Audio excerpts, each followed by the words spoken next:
All right. Good morning, good afternoon, and good evening. Wherever you're tuning in from, welcome back to another Clearmud live stream.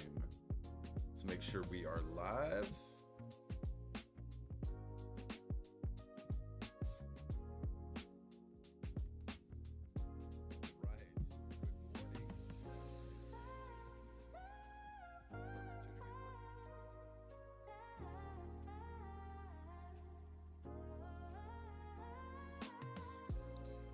Why is that not loading? There we go.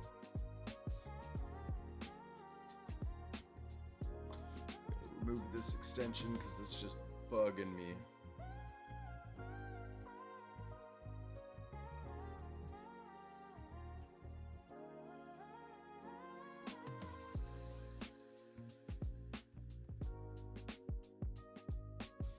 All right, that's all set. Yo, what's up, Sharma? How we doing today? Happy Monday. All right, put that down there. Yeah, forgive the late start. I was watching a YouTube video before streaming. I'll be honest, I didn't want to stop watching it. So I delayed the start by 15 minutes. Had a solid weekend. I did touch some grass, just a touch. But it was a solid in for a weekend. Prepping for this this new contract that starts July 1st. And yeah, no complaints. No complaints. I will say though, I had my eye on I think I've been talking about it for a few months here, so if you've been following the channel for quite some time, you already know this, but I've been looking at either budgeting for a brand new M5 Max, maxed out, right? 128, 8 terabytes. And with that recent price spike on Apple, I'm gonna kind of be forced to the M4 Max because I'm upgrading from this M1 Max, which is gonna be night and day difference, right? The M5, like for me, going from M1 to M4 is already an insane jump. So I'll be happy. But I did just find a little workaround that I'm going to reach out to my friend at Apple to see if she can't still hook it up with her. I believe she had two options, 10% off, 15% off or 10% off versus 25% off. But she only has one for herself on each like tier. So I'm going to see if she's going to use up her MacBook Pro one. If she's not, I'm gonna try to persuade her to give it to me, and then I'm gonna add that in, and I should be able to get one under the retail cost of what it was before, which is amazing. We'll see. We'll see. I'm not rushing. Listen, I'm not FOMOing into a purchase. I know a lot of people are doing that right now. I think patience is key. I think that this hype of trying to snag Apple devices at a lower cost will end in the short period of time. Now, I'm not saying that the prices won't continue to hike. I think they'll continue to hike. But I think in this like few week interval, it's best to be patient. So I think by the end of July, beginning of August, I'll have myself a new daily driver. As much as I want to pull the trigger now, I've just learned that patience wins 9 times out of 10. Morning, Maestro. How we doing today? Hey, appreciate you. Yeah, hit those likes. Hit those likes. Today we're doing a little bit of ideation, a little bit of Agent Atlas. I want to prep that for the bootcamp. And you know, me personally, I'm changing my schedule with this new client. I did commit being at their headquarters every Thursday to be physical presence for the staff there, to train them with their new agents that we're deploying over the next 6 months. But nevertheless, you know, I won't always be in the country. But I wanted to dedicate this first month of the contract of being on site, which I think is going to be very important. Yeah, M4 is awesome. Oh man, you would have been happy with an M1. I'm not even kidding.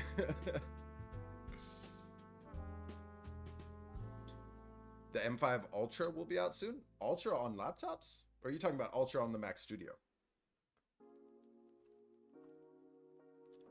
Well, for me to wait for the M6 means I wait until April of next year. I think April of next year, there's going to be no difference in price, right? And I'm coming up from an M1, so I don't mind. I actually want to repurpose this one, and I'm not going to resell it. I'm just going to put it in my server rack next to my other repurposed laptop that has even more memory. It's just not Apple silicone, right? These things are fast, and I want to repurpose this for a specific use case. So the sooner I get myself a new daily driver, the sooner I can repurpose this one. And I'm also buying another small little server that's going to go in here. It's going to be 128 gigs. It's going to be a 1624 core split. It's going to be the new AI Max Plus 395 by Ryzen with 128 gigs. And then I'm going to mirror to 4 terabytes and VMEs, of course. Just get it in your niece and nephew's student ID. my nephews are like 5 and 3. They don't have a student ID yet. Yes, sir. Atlas. Welcome back, Sean. How we doing today? Couldn't agree more, Maestro. Ooh, very nice, Vida. Very nice. Yo, what's going on, Derek? How we doing today?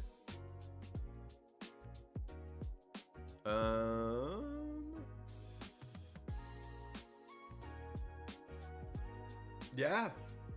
Listen, those errors are nice. Those errors are nice. Volumes. Ooh, interesting. Let me know. Is it too low?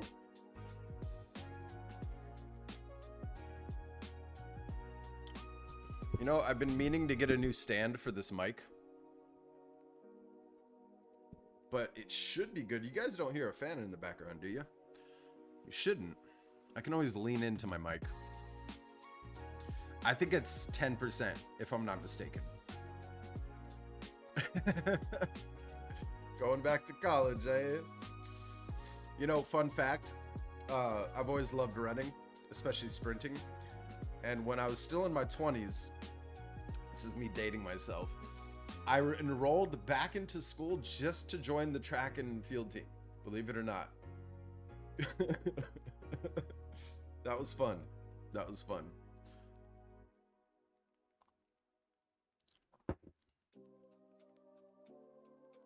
Yeah, that's interesting. That's interesting. I don't know. I don't know, right? To get that student ID, I feel like you have to enroll in a class, right? Listen, I'm so far removed from the education system and the process of what it was. And I'm sure things have changed since I was in school. So, I don't know. Okay, okay. Cool. Good to know. Sounds like you need some coffee, Derek. You need some coffee. Hello, Duval. How we doing today? My girl thinks I'm cheating on her because I sneak out for these streams. Oh, that's funny. That's funny. Well, I appreciate the commitment to the space. Not just to the channel, but to the space. You're committed to this AI revolution. Oh, I love it. All right, so for today, doing ideation. I want to also tease for anybody unaware of Labs. It's going to be our first front-facing OS. Listen, it's still a ways out from beta testing, but if you want to be on the waitlist, if you want to be one of the first handful of people I'm going to select, I'm going to prioritize who signs up first. And then I'm obviously going to reach out to everybody once it's time.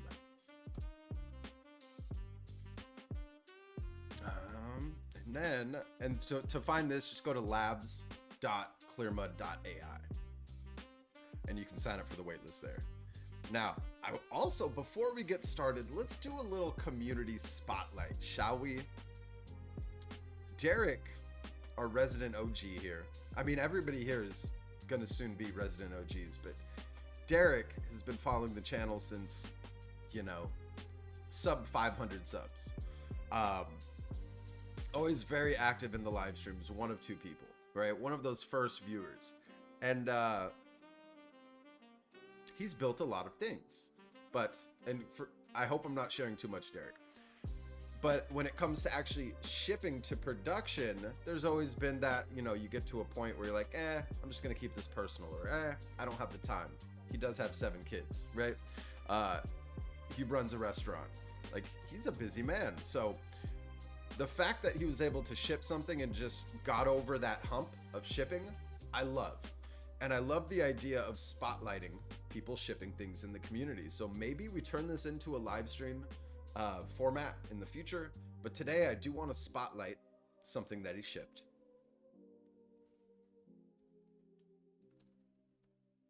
Let me just prep the links really quickly, and then we'll get to ideation. Yo, Mehdi, how we doing today? Welcome, welcome. Oh, that's too funny. That's too funny.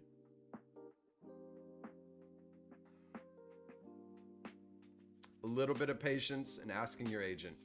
I'd like to ship this to production. Please give me the next steps to take.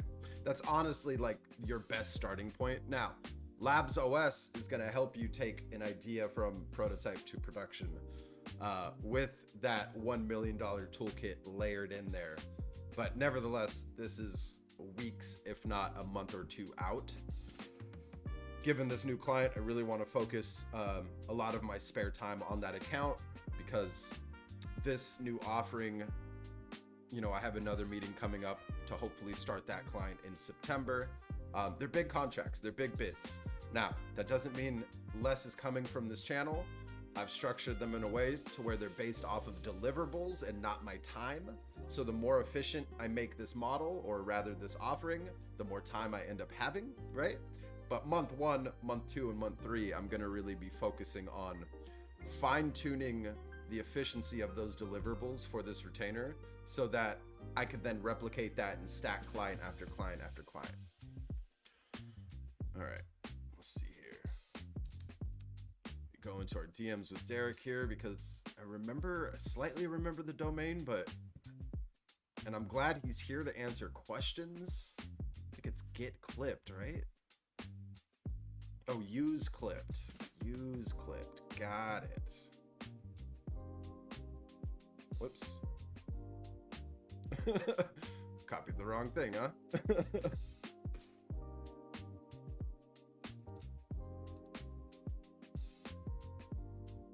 Oh, hey!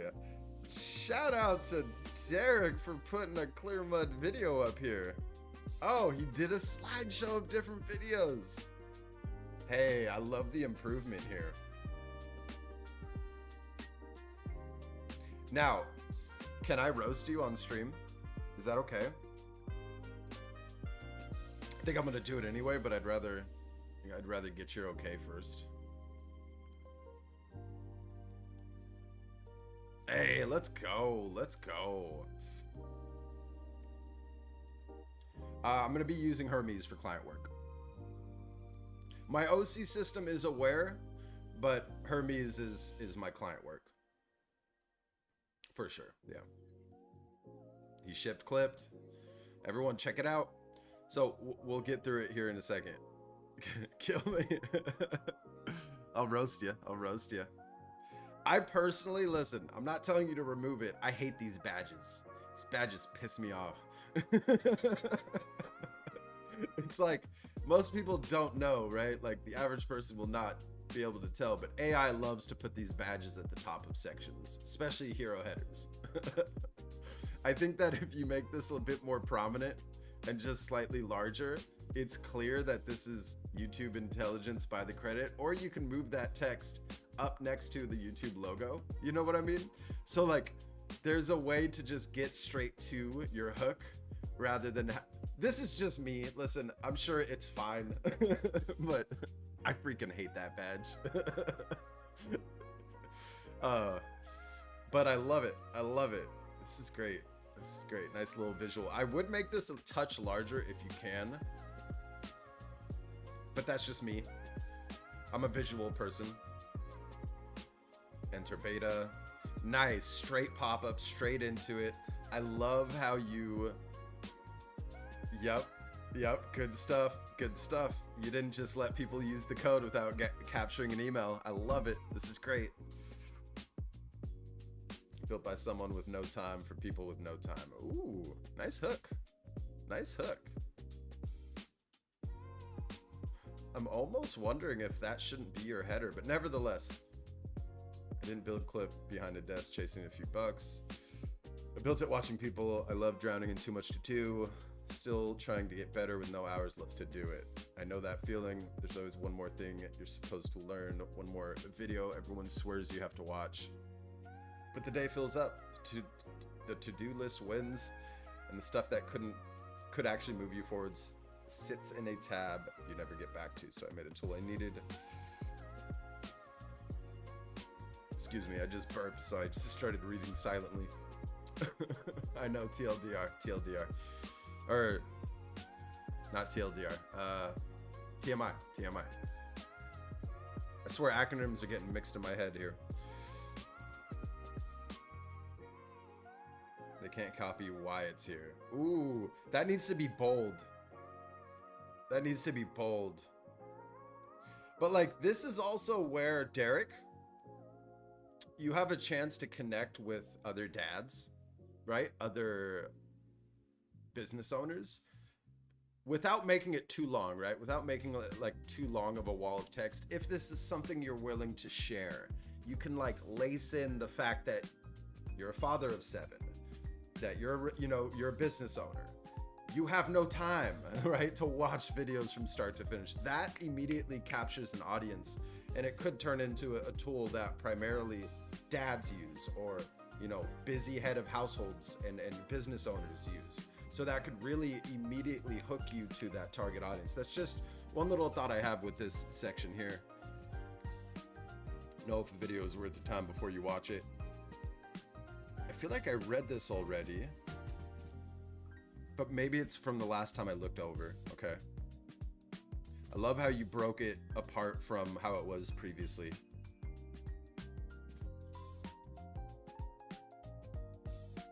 Like it? Like it?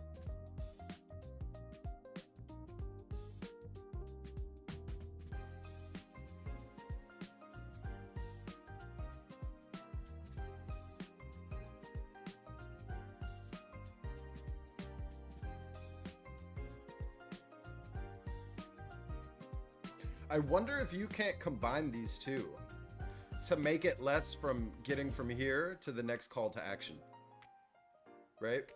Because I love how you don't just put the call to action at the end of each section.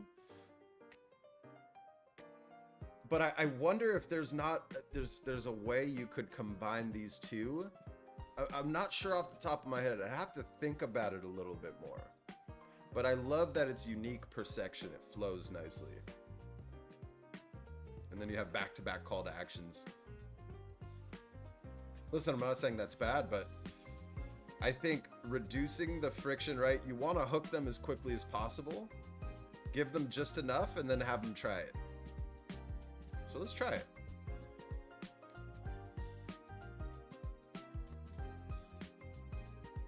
All right, let me go grab my code here. Hopefully it still works.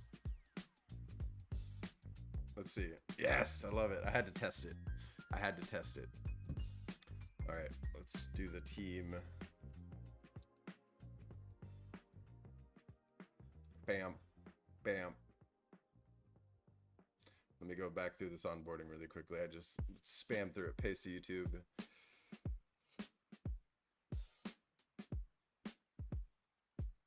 Nice. Each spends 1 credit. Ooh, sidebar under credits left. Love that. Paste my first link. All right. I wonder if you shouldn't add a... wanted to go back to that, but I can't easily navigate back. A paste link option at the end of that onboarding, so that once it takes you to this full dashboard view, it's already scanning that video. That might be a nice little quality of life improvement. Listen, keep in mind, I'm also a unique target audience. Not everybody thinks like me. Everybody's unique. So I think for the most part, this is okay. But like, that's something I would probably think about lacing in there. Let me find a YouTube video here to run.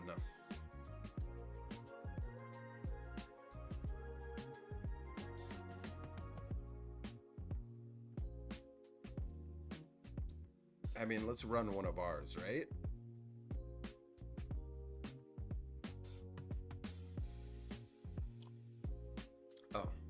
Wrong button. I wanted to go to our channel. Videos. Yeah, let's do this recent Claude one.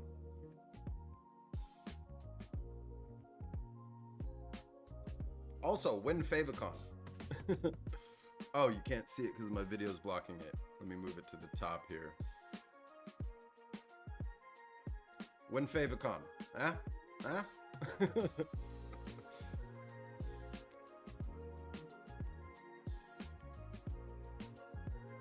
Love it, love it.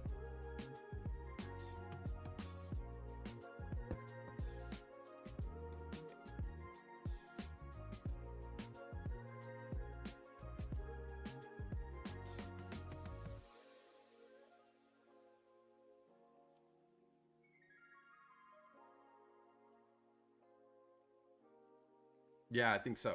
I think making it personal is huge.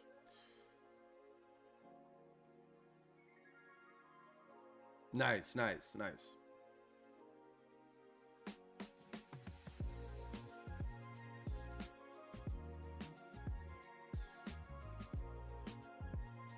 Hey, let's see. So as I scroll, yes, this is sticky. I love it.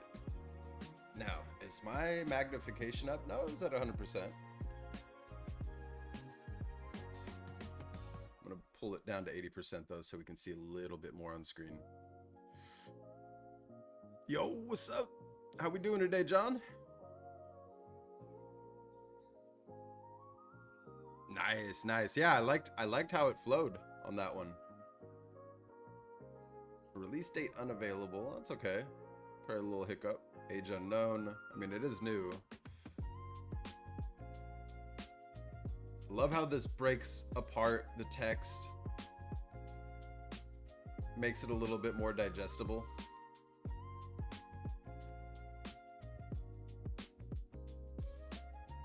Yeah, I mean, look at that. That's the gist of the video, right?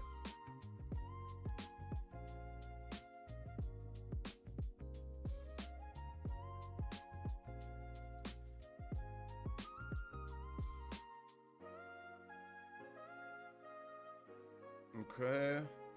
There appears to be a workaround, but it's not seamless to use your own AI sub with Claude at this point. There's a summary of the... Love how this is static, so I can jot down notes. Love this. Saves automatically, great. Ask questions about this video. Is it worth it, though?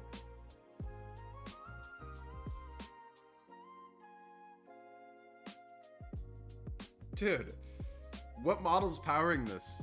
I really hope this doesn't burn through your credits too much here. You should probably put in some type of rate limiting. Depending on how you're powering that. That way somebody can't try to like spam. You know what I mean?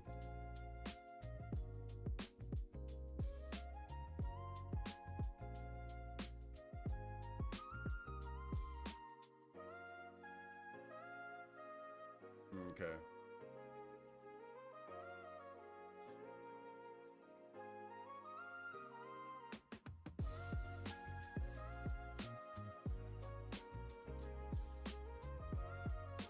Yeah, this is great, man. I love how the hype check's up top before it was kind of hidden. Glad to know I'm useful and authentic. Try to be nothing else. Educational practical demonstrates how Claude deploys quickly, but highlights a real integration limitation, OAuth blocked in Sandbox. That matters for users who want to bring their own subscriptions. The creator shows hands-on deployment, cost math, the exact Sandbox proxy error. The video is candid about limitations and offers documentation, discovered workaround instead of hype. No heavy sales pitch or gated secret content. The result is practical and reproducible. Love it. Yeah, man. Listen, yeah, getting down to this part, just because let's read through it for the sake of being thorough, but like this is what I'm interested in most, right? Right up here. And then I scroll down to this section, but then below here, this feels like, personally for me, I'm not telling you to change it, right? This feels like I'm reading a transcript, which this is meant to be, right? I think it's meant to show the transcript. So, but I do love the idea of this suggested clips for the creator, or for creating, or for, I guess, yeah, any creator for that matter. So like I could in theory go scan somebody else's video and then find suggested clips. Oh no, you're talking about suggested clips as far as clipping the content, not remaking a video.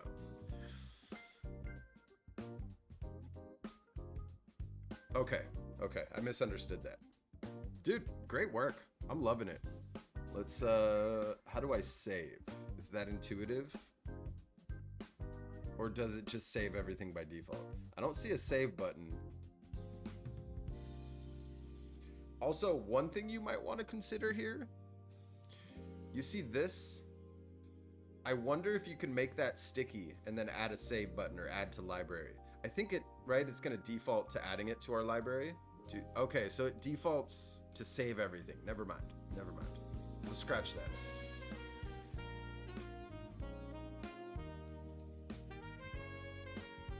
But if you think these buttons would be useful right here, maybe also as you scroll, that stays sticky right here, right? So you have quick selectors as you're scrolling down.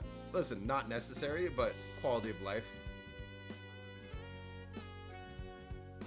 Dude, I love it. Great work. Let's go. We got a lot of, I'm gonna pin these for anybody watching the recording, but if you want to test out Clipped, we got some free, Derek was generous enough to shoot us some free codes here. Try it out. Anything wrong, rip me in Discord so I can fix it. Yeah, let's go. All right, there's reference number 1. Number 2.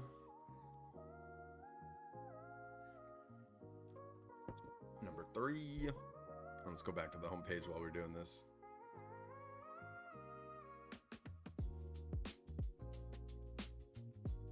Number 4. Number 5. Number 6. Dude, he's hooking it up. 7. A little whoop whoop from Duval. 8. And 9. Oh, one more. And 10. Let's go. Blessing the audience. Is it? Interesting. I can try to... That's weird. I haven't changed any settings. All right, you guys might get your eardrums blown out for a second. Forgive me. Mic check 1 2. Is it? Interesting. I can try to... Yeah, it is, isn't it? That's weird. I haven't changed any settings. All right, hold on. I'm going to reseat this cable. Give me 1 second. All right, you guys might get your eardrums blown out for a second. Forgive me. Mic check 1 2. Is it? Interesting. I can try to... Yeah, it is, isn't it? That's weird. I haven't changed any... All right, hold on. I'm going to reseat this cable. Give me 1 second. All right, you guys might get your eardrums blown out for a second. Forgive me. Mic check 1 2. Is it? Interesting. Yeah, it is, isn't it? All right, we should be back. Hold on, I'm gonna reseat this cable. Give me 1 second.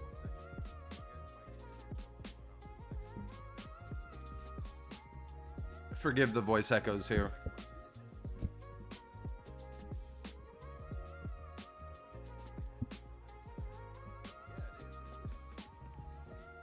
All right, we should be back. All right, I think that's more improved, right? I think I was just reseating the cable. I didn't change anything else. I mean, I did lift it a little bit, but that wouldn't have made too much of a difference. So forgive me if your eardrums are being blown out right now. Please adjust your sound accordingly. Thanks, chat, for helping me troubleshoot real time. Appreciate every one of you. Every video you do comes in authentic, not bullshit or self-promoting. Hey, I love it. I love it. We'll see what Clipped says when I start recording videos promoting things that we launch, right? It's going to be interesting to see. Yeah, like that could be a new target audience, right? For anybody who doesn't have their own AI agent system set up, or OpenClaw or Hermes system set up with those crons and type of research set up, like I do have in my inbox from competitors 5 video ideas every morning, as well as 5 video ideas based off of news that I missed overnight. But I don't use them all. It just gives me ideas, and it knows the style of how I like to record and create videos, right? So, but that could be an interesting niche to target as well. I honestly think you should lean into the head of household, the business owner. Time is limited. I feel like you resonate with so many people that niching down to that audience is the move. But then also, you know, having that twist for content creators. Listen, I would love it even more. Autosaves, archive up top. Okay. Oh yeah, I'm catching up on comments here. Yeah, thanks, Derek. Yeah, appreciate you. Right? It really does. All right, hopefully that fixed the sound after we reseated that mic.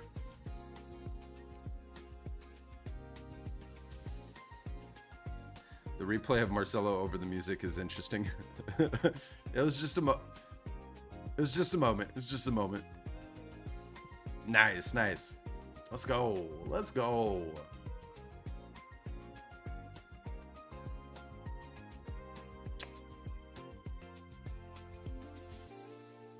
All right. Much better. Good. Good to hear. Yeah, thanks for the input. I had to really test it on a live part of the video to see for myself. All right.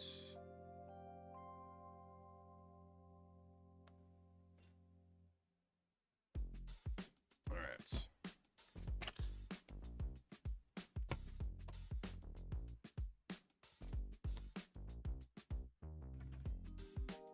Wait, did you... I remember you shared the idea with me. I don't think you shared the site with me. Let me go back. Hold on. You shared a repository with me. You shared those markdowns with me, but I don't see another... and maybe that's what you meant. You just shared the idea of it, not an actual link to it. I mean, hey, we'll check it out right now. All right. Let's also... Anybody else in the community? Have you built something recently? Let's just do a little quick community spotlight. Or we can keep today focused on Derek and we'll save everybody else for another day. But I kind of like the idea of doing this, turning this into a weekly format where it's not the whole episode we do a community spotlight, but it's, you know, 15, 20, 30 minutes of an episode. And listen, I'm just going to put this out there and say this. If you've never once commented on a video or a live stream and you try to post your your product, chances are I won't look at it. Listen, this is for people in the community who are active, who we're familiar with, right? So if you're watching this and you have plans of sharing some random product and we've never seen you comment before, just start interacting before you get to that point, right? Please. Right, Duval? Let's go. Yeah, listen, I'm looking through our DMs. I don't see a second link. You're talking about second release of Clipped, right? Because I'm scrolling up. I scrolled all the way up to Clipped and I don't see any links. Other than Clipped in a repository. Get. Let's go. Nice, nice. Now, is this, you know, internal and local only, right? You're not gonna package it and sell it? Listen, there's a serious opportunity right now, you know.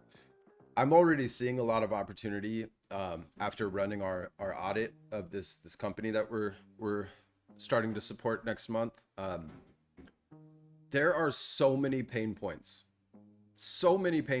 and a handful of them could become a toolkit or template that you resell and configure per client in that specific niche, right? So I think it's important to figure out what niche do you understand the most, or what niche do you want to work in? And when I say what niche, also, think from the perspective of what industry, right? Whether it's CPAs and accountants, finance, legal, right?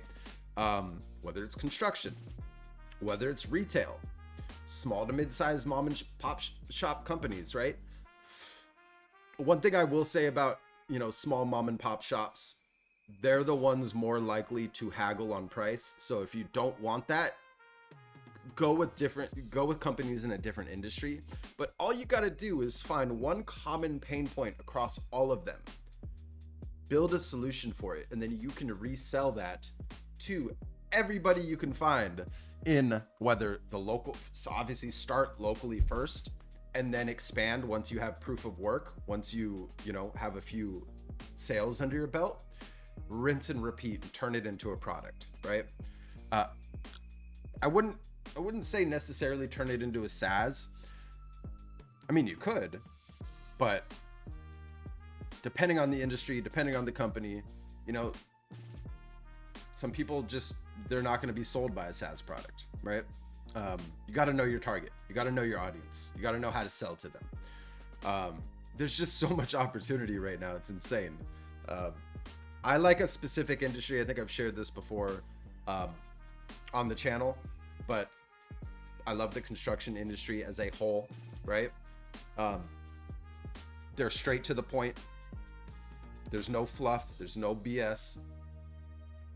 And I won't dig too much more into that, but nevertheless, there's endless opportunities. It's just a matter of you taking the time up front to do some free audits and learn about a company's pain points. Have those 1, 2, 3, 4 hour discussions with them and say, hey, this time is completely on the house. I just want to learn more about you, your company, your pain points, and certain opportunities that we may find to help automate via X, Y, and Z. And X, Y, and Z being an OpenClaw Hermes deployment, agents through the ChatGPT app, the Codex app, whatever the solution is, you define that.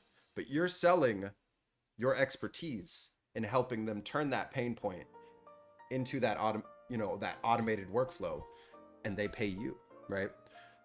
Sure, yeah, I'm sure some people are going to worry about, well, what if the client just chooses to go and do the thing themselves? You always risk that, but know your audience. Most of these businesses don't have the time to learn this stuff, right? So that's where we come in. Probably squirreled in our conversation and didn't send it. Probably. If you want to send it, we'll spotlight that right now. Yeah, exactly, Maestro. I'm sure you've run into this with your streams, right?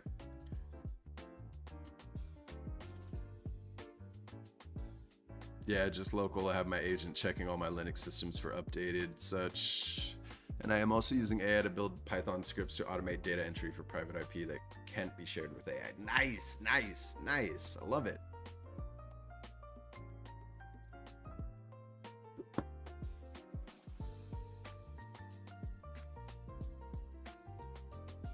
Yeah, yeah. Especially businesses who are busy. They are they're doing good, but they also have so much work that the idea of tasking internally for one of their staff members to learn about AI and how to automate things actually loses them money, because that person is better served sending out more bids or proposals or dealing more with the customer itself, right? To make sure that there's no scope creep. I mean, the list goes on and on and on and on. But nevertheless, it's there's so much opportunity. Listen, I've been saying this for weeks. Even with these AI agents, I've tried to clone myself. Maybe I should try harder. but they just don't replicate me. They don't replicate my brain. Sure, they can remove and free me up time to do more things that I want to do. Yes, 110%. But when it comes to my level of reasoning, my personality, my awareness, my understanding, it's hard to clone that. Like, you can get close, but it's hard to clone that right now. I wish I had 10 of me, because we'd scale up we just scale up at such a rate, it would be insane. But got to remember to be patient. You know, I'm not going to FOMO into anything, because sadly, that's, you know, there's a lot of FOMO out there.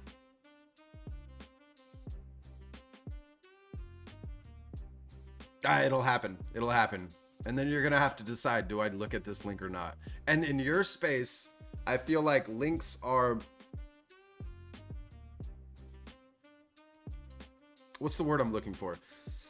Links are more dangerous in your space, right? Especially in the crypto realm. Like, clicking a link could be the end of of your hot wallets, at least. Let's put it that way. Not your cold storage, but so you're saying we can replace Ryan with a Tesla robot? I'm sure you have some personality. You just don't see it. We usually don't see our own personality in ourselves. Somebody's got to point it out for us. You're married, right? If you don't mind me doxing you. I'm sure your wife sees a personality in you. You know what I mean? Yeah.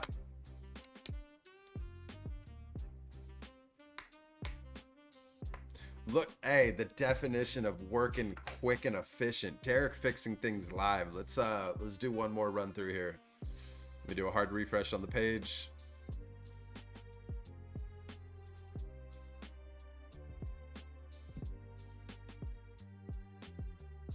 Also, I just had a thought. I get all this.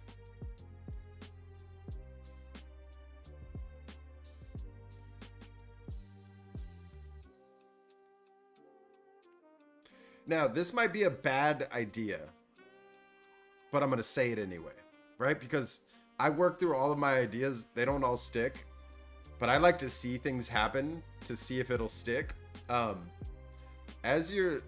First off, I would like the idea of this scrolling to the point and not teleporting to the point. That's just me. But also, as you scroll, I wonder if this shouldn't get a little bit smaller to be the size of the text, and then be sticky up here with a little overlay and highlighting each section that the user scrolls to. Actually, maybe that's pointless. Maybe that's pointless. But nice little, it's more of a UX thing, a user experience thing than anything. But when a person's navigating through this top-down page here, I mean, they're not concerned about, yeah, so scratch that idea, scratch that idea. Oh, okay. Got it. Well, if you want me to pop open that site, you just let me know. But if it's not ready, then I respect it. I thought you edited clipped like that.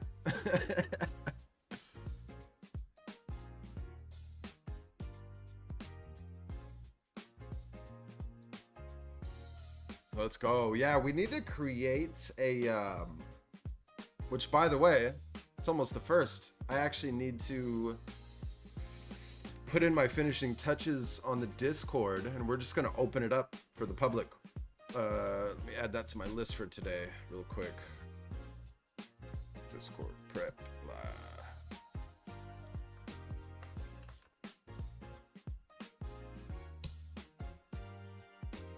All right.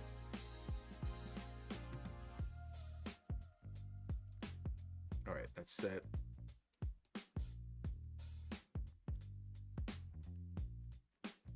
I think what I'm going to do is move introductions down into community, because we're not going to have the same onboarding as before.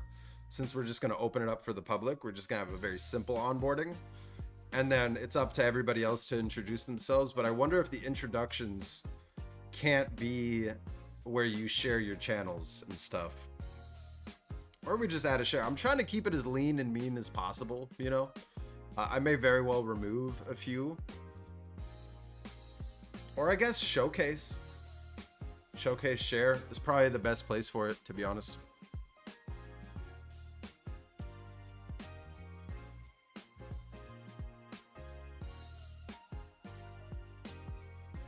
Wait, you sent it a few times? Where?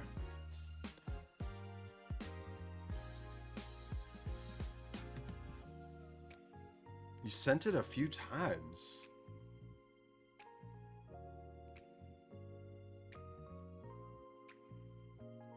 Are you talking about sending it in YouTube chat? Maybe YouTube is blocking links for some reason?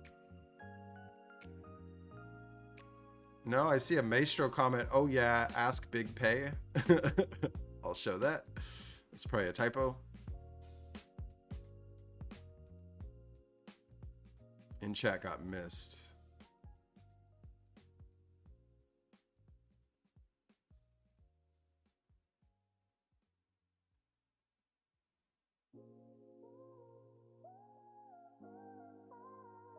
I don't see any links, man.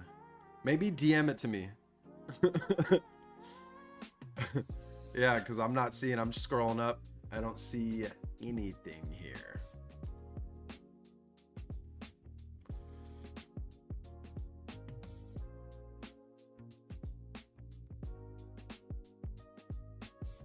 I just had a cough attack. My goodness. I'm glad I muted the mic and didn't blow your guys' eardrums out. Let's go. Yeah, for sure. I mean, as of now, I'm not too strict with it, right? I realized I deployed too many channels up front, so I'm thinking the move here is I'm just trying to like simplify just being a part of the community. You see how simple OG chat is going to be? There's just going to be a chat and then a hangout. That's it. VIP is going to have a little bit more, right? Because we're going to have office hours. Obviously, this is more of a staged approach. Hangout, chat, right? This is not, we're not deploying that yet. That's a part of the 3-tier approach. That's just in the works, right? But the general community, I mean, ask for help here, obviously. Showcase whatever you're working on. Showcase your share your socials. Maybe introductions we just get rid of altogether. But I kind of like the idea of it being a place where, you know, people can find other people with certain qualifications. So that's going to move down to community. And then I think I'm going to simplify resources is going to be co-located into start here. So there's just going to be start here, alerts, and announcements up top, right? Really simplifying that top view and then having the community. And then Derek, you know, has his own channel, of course. We'll have to talk about whether or not we want to move that into the OG section or not, Derek. But yeah. Yeah, I mean, we'll define those rules and expectations as we progress, as we get larger, I think. But yeah. All right, right on. I'll check that out in a second. Found out I'll be out of town. No! Yeah. Nice, nice. Good. Good. Well, yeah, I know the timing of it, midsummer. It's like some people are on vacation. Some people are taking trips. We could always push to August, but I'd rather do it sooner than later, you know? Intros are pretty fun. Yeah, I think so. We're going to remove it from the onboarding process, though, I think. And I'd love your feedback as far as what you think about that. Should we keep it? I feel like it's just too much friction. I think that it should just be...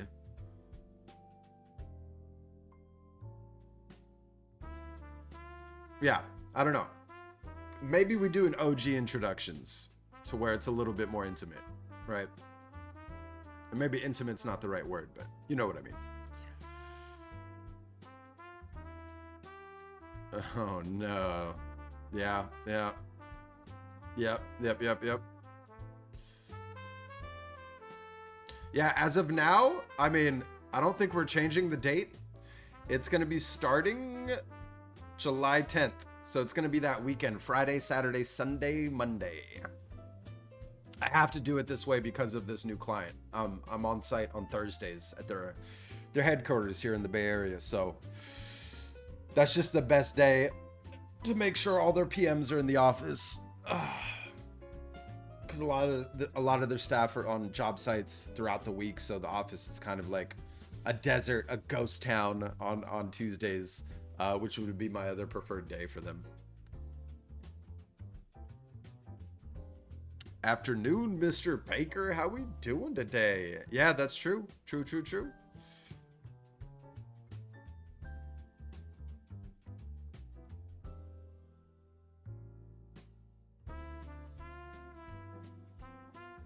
Yeah, exactly. By not next Thursday, the next Thursday, right? Let's go look at a calendar.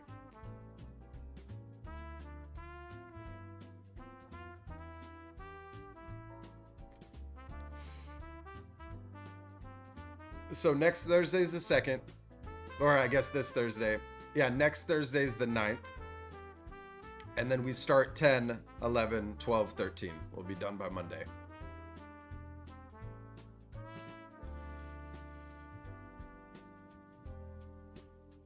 Yeah, and I'll work on this a little bit more. I'm fine-tuning this now on my own, and then we'll do one more kind of walkthrough, fine-tuning it together, answering any questions that anybody may have. And we'll kickstart that newsletter again. July 1st. I'll send one out. And then we'll get consistent, minimum one newsletter a month. Listen, I don't want to take the approach, I think I've shared this before. Our newsletter has grown significantly, but I don't want to spam you with just hype nonsense and go buy this, go buy that. But I also don't want to be repetitive into like, here's our weekly videos on YouTube like I originally was. So just once a month, we're just going to post meaningful updates with Clearmud as a whole, what's coming, what's dropping, things to look out for. I don't know if I want to turn it into I might do a notable news section in the industry, but listen, there's so many newsletters out there that you can get for your news, right? I don't want to compete with that. So that's my stance on the Clearmud Signal, which is our newsletter. And open to feedback, of course, but I just don't want to turn it into this like monetization scheme, sales funnel approach that, 9 out of 10 people will do. As you've learned, I'm not that type of person. So if you want updates about Clearmud, sign up for that newsletter in our YouTube bio. I'm super proud of my Hermes dictation. Damon working really well to replace Whisper Flow. Nice. Okay. I heard good things about Spokenly. Heard good things. All right. Let me just take this off screen real quick, because I know I was in the middle of the chat with my agent, and that's not a chat that needs to be shown.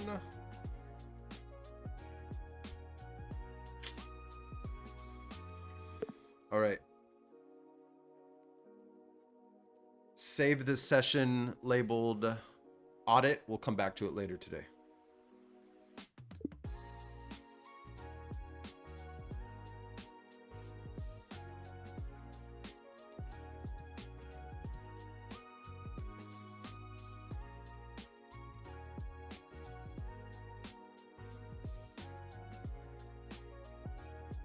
We need a little bit more coffee. And then, yeah, let's get to the, without squirrel ado, it's almost been an hour. I love the slow start. We'll get to working on Agent Atlas here in a moment as well.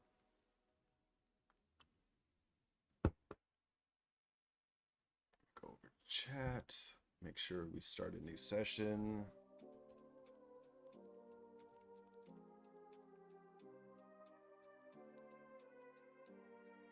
Bam.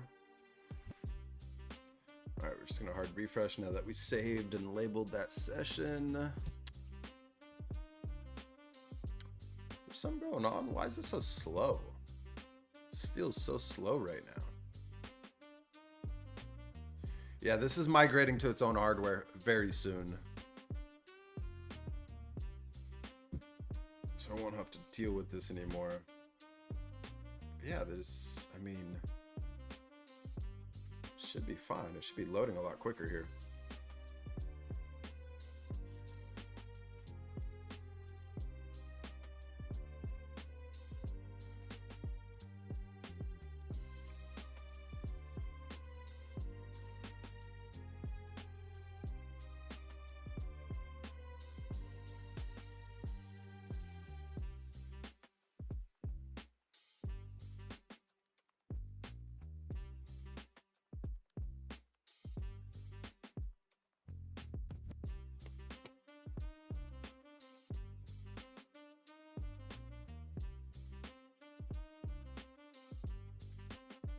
You know, I have no intention on replacing Whisperflow in the near future.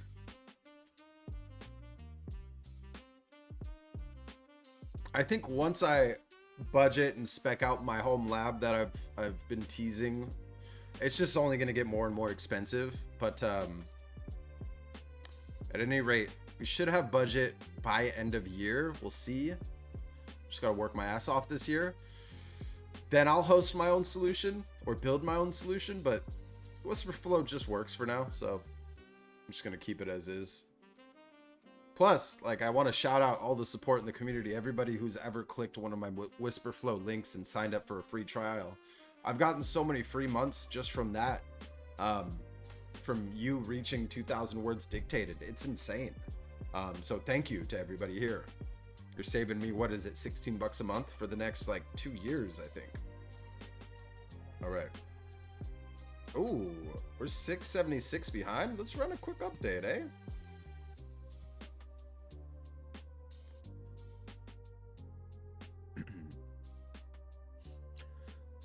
Corey's starting to run AI literacy sessions at work. Your video lives have been super helpful in pushing me to learn more. Let's go. I love it, man. This is what it's all about. Like, don't succumb to the FOMO, to the, like, listen, I'm hyped for this stuff. I am. But I'm never going to use that type of tactics where I'm trying to emotionally trigger somebody to do something or to rush into a decision. Listen, like, the fact you're here, you're early. I think we have more time than some are believing that we have. The fact that you're dipping your toes now, I think, is a great sign, rather than just ignoring it, right? If you were just ignoring it, then I'd probably try to hype you in the other direction, right?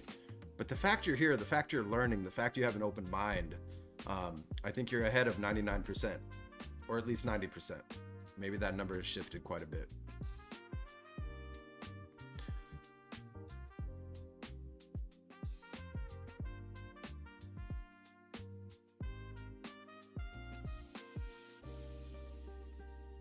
Nice, nice. No, I totally understand that. I totally understand that. Yeah. Listen, I'm bootstrapping this brand. I'm bootstrapping everything about Clearmud. I'm just being as lean and mean as possible. I have repurposed desks in this office. Like, I have this old dining room chair that I sit on. Listen, like, I'm not gonna go spend a couple $100 on a new chair. I don't need it, right? Like, I'll wait until I rent out some office space whenever I get to that point, right?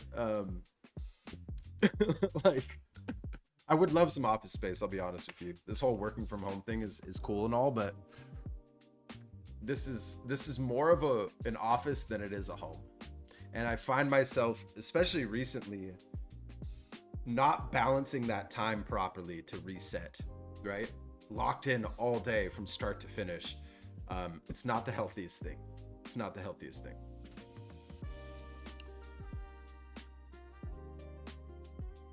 Put it on a card, you don't look at it. It's free. You sound like the teenage self of me. Company is basically forcing it on us, so I'm trying to reduce the burden by helping people be less afraid of it. Nice, nice. There you go. You know, making it work, finding that positive in what could be perceived as a negative with being forced to learn, right? turning it into a positive, turning it into a learning experience, you know? And I think you, yeah, listen, you're setting yourself up for success, Corey. So that's awesome.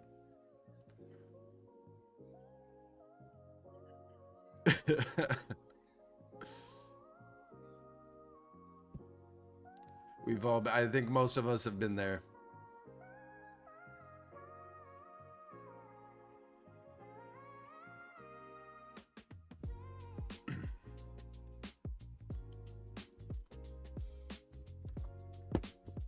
Ooh, man, that sounds like the ultimate laboratory right there. Let's go.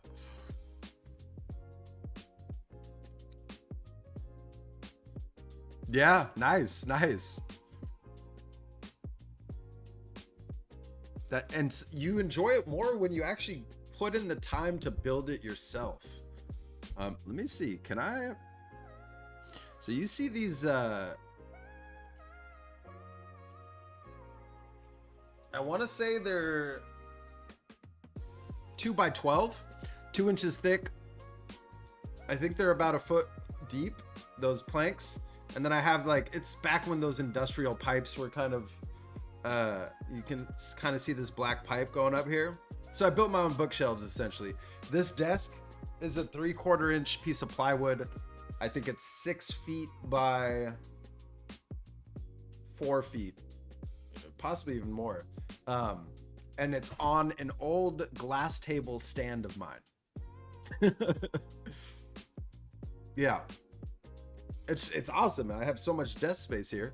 I mean, sure, it's not a nifty little rising desk, but listen, I'm mobile enough every day to where I just never liked the idea of standing and working. That's just me. I'm not trying to tell you you're wrong or anything like that, but I mean, you still can. There's always an opportunity. There's always going to be an opportunity, I feel like. Oh yeah, I was going to check your DMs, wasn't I? Yep, forgive me. So I can show this, right, Derek?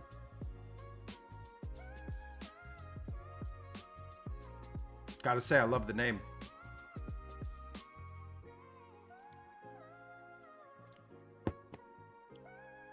Yeah, back when this apartment was still, I just had one desk and I had an office. I built those bookshelves to sit perfectly underneath these windows over here and here, but they've since been relocated because that's all desk and desk there for different parts of the day, you know? All right. All right, without squirrel ado, before we get into Hermes Agent Atlas, let's go check out Derek's. Derek's just shipping stuff over here. Ship 1? No, that's not enough. Let me ship 2. I love to see it. Soulclaw, defining AI shift of 2020. Ooh, I love these little, and the ones people actually keep around. For me, I mean, listen, this isn't critical for you, but maybe do like this orange highlighter. I don't know what would, like, I don't know if you guys can see that clearly, but I mean, not everybody's going to highlight text. This is just from my perspective. Soul is how yours stops being a tool and starts being something. Souls drop what or no. I love this, dude.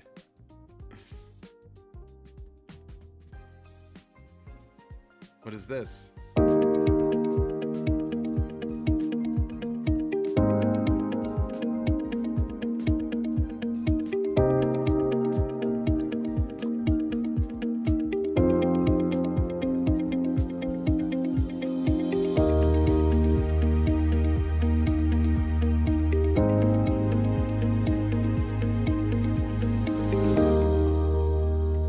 Dude, right on.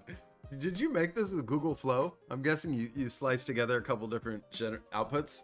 That's really cool. Ooh, that's a great little carousel feature.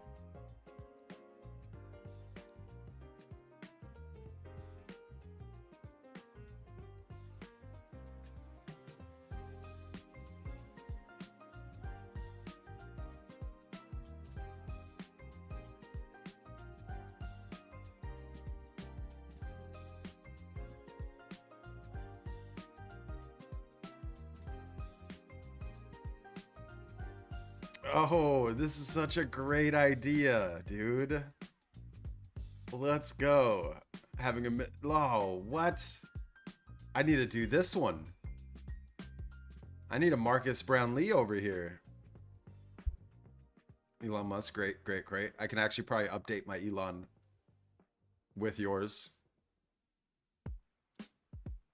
Gary Vaynerchuk, Joe Rogan.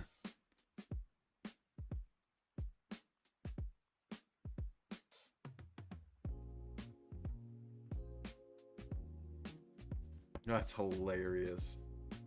This is great, dude. All right, hold on. Let me unlock Pro. Love the annual savings. Let's go browse free souls, shall we? Servant leader, the listener, the roast master, ride or die, Oracle, Michael Scott.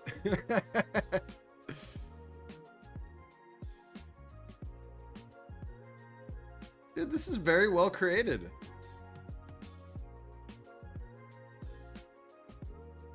You can just straight up copy or download. Nice. Dude.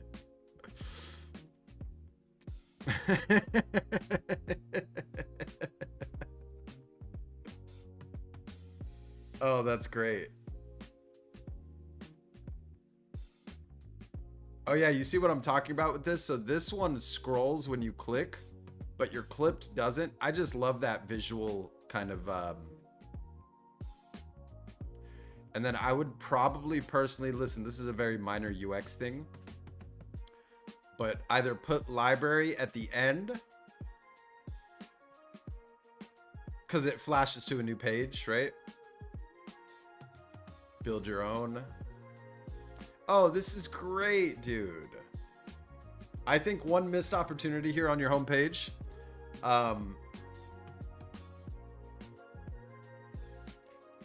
Capture attention with these two logos. Maybe not use their logos outright, but create your own. Maybe you do like an OpenClaw character and a Hermes character with chat bubbles talking to each other. Maybe that's the way you capture that attention visually above the fold. That's one little missed opportunity that maybe you can just be right here and right here. Maybe you don't have to change a dang thing, right? You just add a little OpenClaw animated version, or let me rephrase that, 3D or an interpretation of OpenClaw that's familiar enough to the OpenClaw logo, right? Dude, I love this, and I'm trying to think which one, like,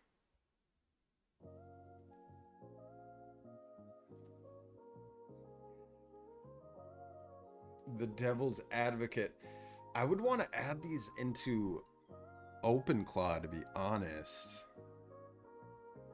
Test there first. Where's that one that I saw? Hold up. These people unfiltered.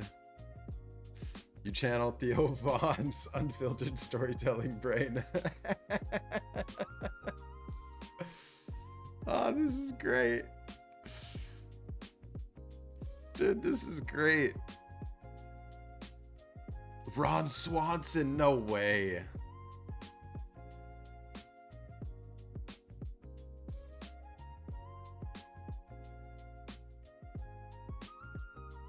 Phoebe Buffet. Rachel, I love the friends. Okay, where's Ross? Where's Joey? Hold up. Where is Joey? How dare you? You don't have Joey? Maybe you do. Ooh, Yoda.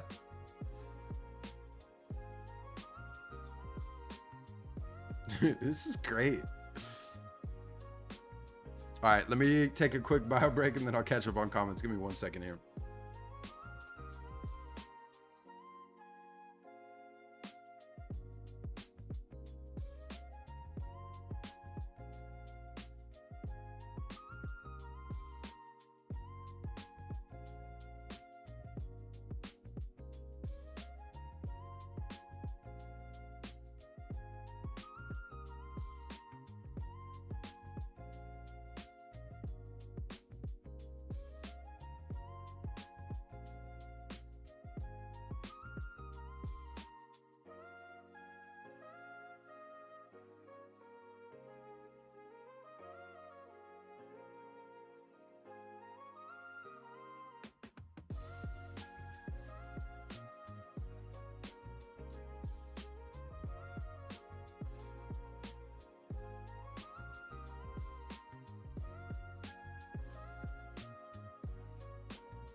All right, we are back. I just had a thought for you, Derek. This is gonna give you more work, but like, before I would want to pay, I would want to test. So maybe you can incorporate now. I thought of a way that maybe you can pull it off without having to pay retail API for inference here to allow somebody to prompt and test. Maybe you prompt each and one of these souls, right, with a certain, call it benchmark of prompts, maybe 3 different options, and they could preview how Yoda responds, right? And they can select from 1, 2, or 3, and then it populates that response that you have to first do all that work and go generate those responses and then catalog them, so that when they're testing each soul, it's not costing you for each test, right? Because it's from a catalog of the test that you ran yourself through your subscription, right? One little test, because I would love to just do a quick test, right, before I commit to paying $4, right? Because this is a cup of coffee. Over here in the States, it's a cup of coffee at least. In Europe, that's quite a few cups of coffee. So one little tip I have right there for you, and maybe you've already thought of that, but taking the time to catalog, you know, a number of different prompts that people can test with each paid one, and then, you know, having those responses ready. All right. Hey, what's up, Pokemon? How we doing today? Mainly Ubuntu server and Ubuntu right now. Those are my, I wouldn't say daily drivers, but the ones I rely on more than anything. Pretty much any Debian-based distro. I've just always preferred Debian-based distros, so. All right, let me catch up, make sure I didn't miss any comments here.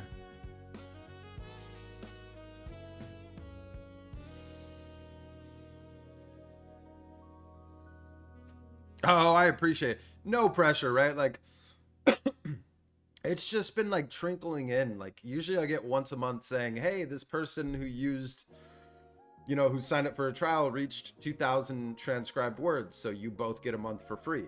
And you don't have to put down a credit card for that, which is awesome. So it's like a win-win for everybody. Going to put, oh, okay. So that was you talking about The Office.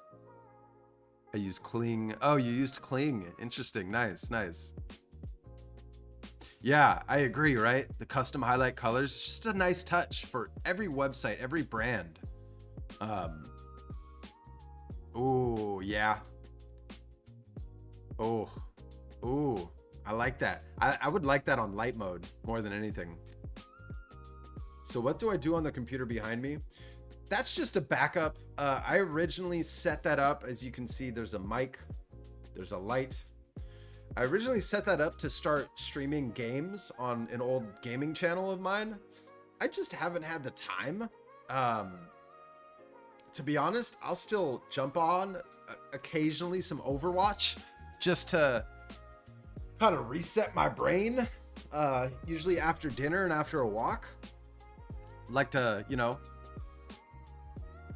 pew pew. I've always been a first person shooter type of gamer. So that's the main purpose for it right now. And then sometimes if I want to access or use a Windows based PC that I don't want to tunnel into, that's a Windows based PC as well. So, but that desktop below that's here, it's so old. It does the job for what it does, but I'm replacing that in the near future as well. Hey, all good, Cuban. Welcome. You're never late. You're on time everywhere you go. Actually, I'm gonna squirrel here. My mother is notoriously late to everything my whole life. Even from school. Getting picked up from school, I was always the last kid. Waiting, me and my brother were always the last ones. And then my sister, but she was so far older to where like we weren't always at the same school. Mother was always there. 5, 6 p.m. Right? So like, then I started walking home. And then I get chewed out for walking home because it's too dangerous.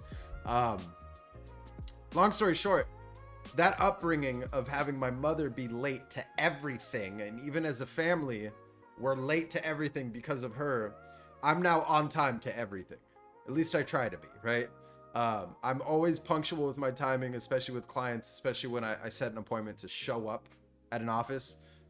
I'm going to be there on time. I'm generally going to be there a few minutes early so that I could walk in right at the start time. Right. So, but yeah, fun fact about me. And we squirrel around here if you're new to this channel. Oh, Samuel L. Jackson. Is he in here? Saul Goodman. Good stuff. I don't see Samuel L. Jackson.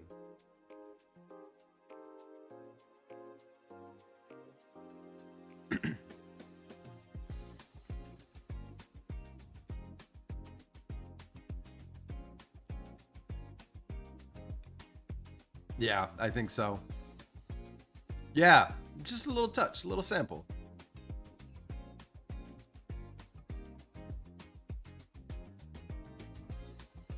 Soulclaw.co. Yo, what's up? Cross-eyed Sensei, how we doing today? I hope you're staying cool. I know we have a heat wave coming here.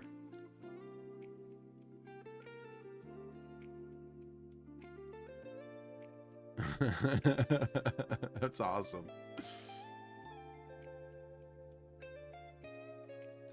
So I'm guessing I was asking about Joey and Ross. Okay, yeah. Listen, I only know and like the Friends because when my sister was babysitting me as a kid, I was forced to watch it and thus became accustomed to it. Not a bad sitcom. Not bad. Very old now at this point, but Joey was my favorite, hands down.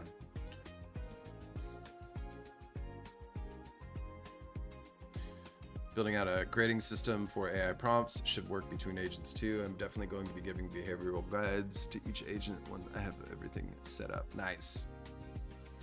Yeah, what's the tech stack, Derek?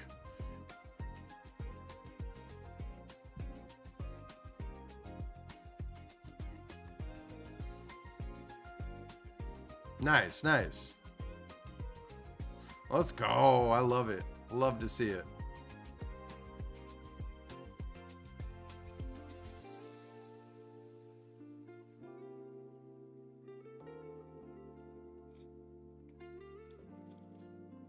Listen, while it's true kids become more and more like their parents as they grow older, they also, certain behaviors are the complete opposite because of how they were raised and certain things they may dislike. Like, listen, I'm not mad at my mom for, maybe I was, you know, mad in those younger years, but like, not a big deal because I love the person I've become. And without that, I wouldn't be this. You see my point there? So, yeah. Ooh. What's going on, Studio Malacca? Welcome. We're chilling, we're vibing. We're doing a little community spotlight right now, showing off some tools that were shipped by our resident OG here, DB Tech, aka Derek. And then we're gonna get to working on a Hermes agent plugin. And then I'm gonna do some ideation. We're just vibing. It's a nice Monday, we're chilling. We're all having a conversation, you know?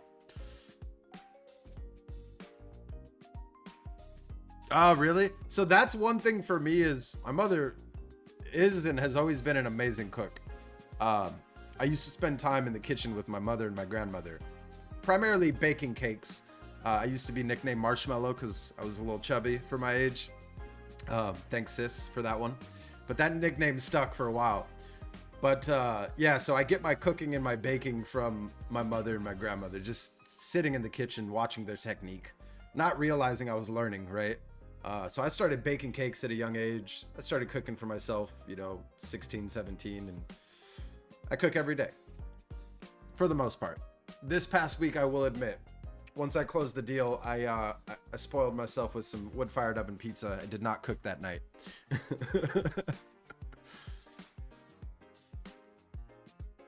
Nice. Let's go. Let's go. I'm happy to hear it.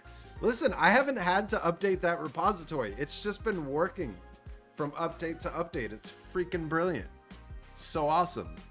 Happy to hear this, Sean. Hey, thank you. Yeah, I know.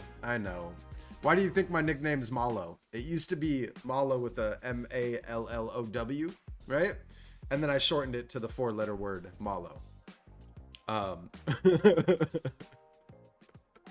Yeah, yeah.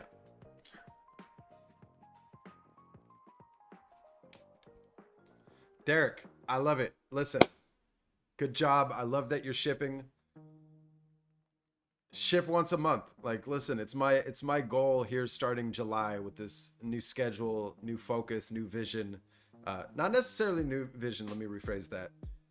I do have to shift my schedule around for this first, big retainer, and I want to prioritize fine-tuning those deliverables to make them more efficient so I can scale.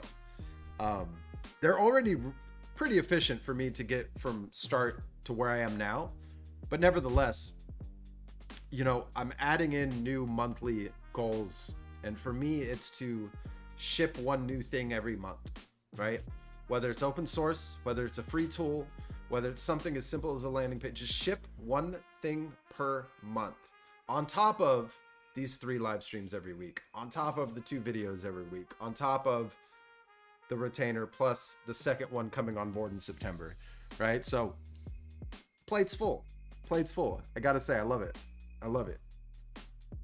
And I've officially sunsetted the option to hire me hourly. I'm tired of it. It's been great. It's been some great side hustles, but I'm now at a point where, in a few months' time, I can pay myself just a very, very just minimal salary for personal expenses, and then just keep stacking up Clearmud. I'm at that point where I don't have to do project-based bids where I do a 5-week sprint or a 3-week sprint or a 1-week sprint for that matter, and literally spend 10 hours a day on something. Because trading your time one for one is not scalable. It's not scalable. You only have so much time in a day. Even if you try to clone yourself, you only have so much time in the day. So yeah, very excited. Building a lighter alternative to Hermes based on Pi, sharing its bottom-up philosophy and suitable for running on steward team of agents, possibly multiple devices. Nice. Very nice. Going down suggestion list, favicon done, navbar better now, keep going. Yeah, of course, and thank you. All right, let's also, so now, without squirrel ado, let's shift gears, shall we?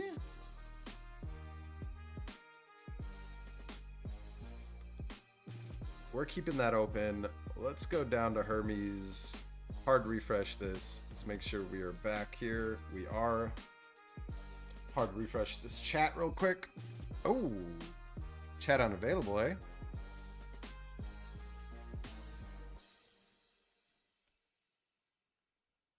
Do one more hard refresh. Okay, just a slight little glitch. We can close that.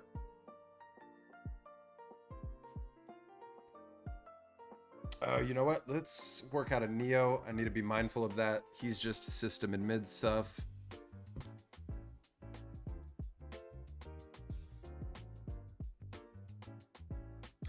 You know what? So I have a feeling I'll need to post some screenshots. So let's work out of our Discord for Clearmud Ops here. Neo. Atlas. Let me find that thread.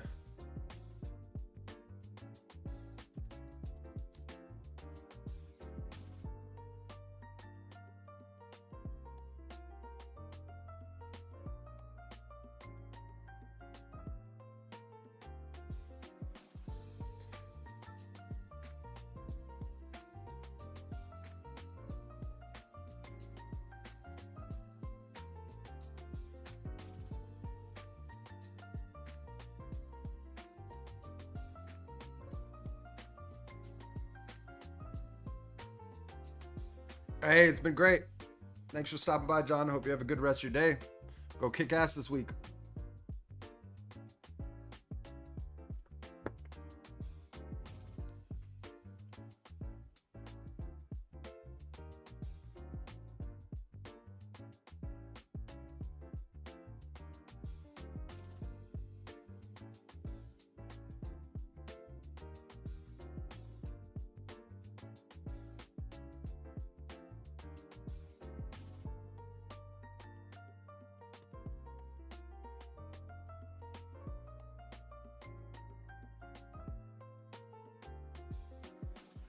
All right, so we have chat with Neo open here. Let's just go open our Atlas here.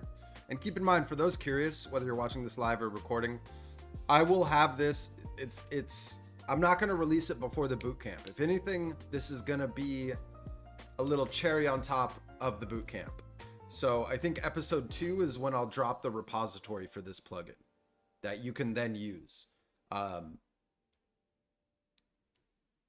Yeah, so pretty much this week and next week, we're going to get it to a point where the version 1 is ready for preview and ready for public use.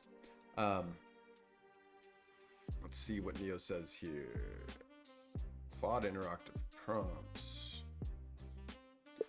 All right, keep in mind, we're still working on it locally. And I see here, you're telling me to invoke Fable. Fable's still unavailable. So I want to continue working on Agent Atlas with you here. I think 2 critical things we got to focus on are the 3D view, as well as the onboarding for new users and fresh installations.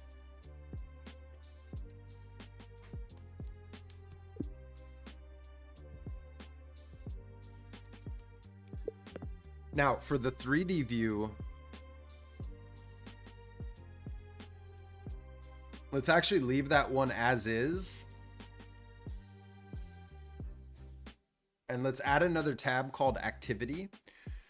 And the whole purpose of this tab is it should be an always on AI agent activity map, 3D canvas, showing all the agents on the system, which agents are active, which ones are chatting, which ones are thinking.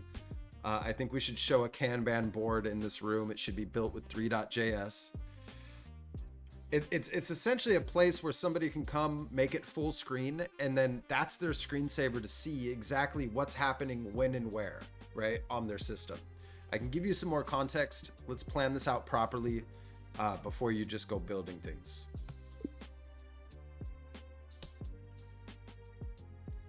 All right, so we can make this just a little bit smaller. That way we keep this one open. Make this just a little bit there. Move this to the right. Man, I really wish there was a way to just keep it chat only. Can we pop open this chat? We can't pop open the chat. It's a bummer. Damn. Really wish this could just be... Dang it. No. I'll update later.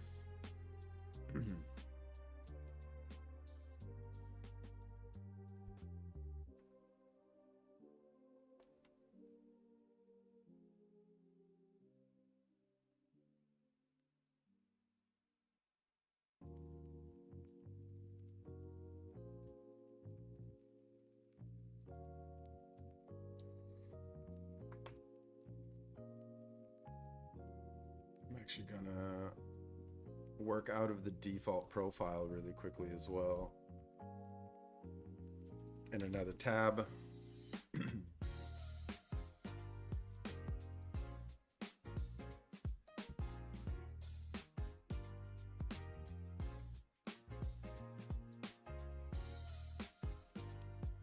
Oh, we got a lot to review here, eh?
Yeah, I mean, spot on with the plan. I think that,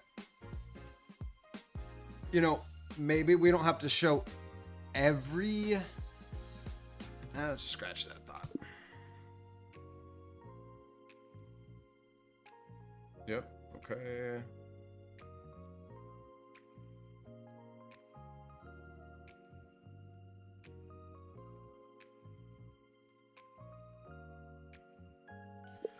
Yeah, so for your proposed tab structure, listen, I just want to add an activity tab for this. We don't need all of those options because we already have a traditional list, a floor plan, and then a 3D, right? So we're just adding a fourth option to that tab bar.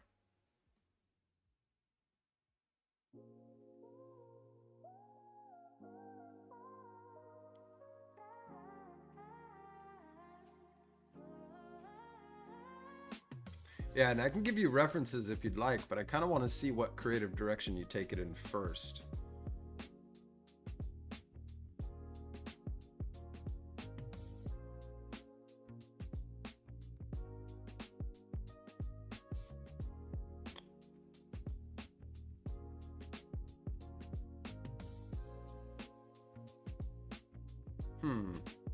Yeah, for the Kanban board,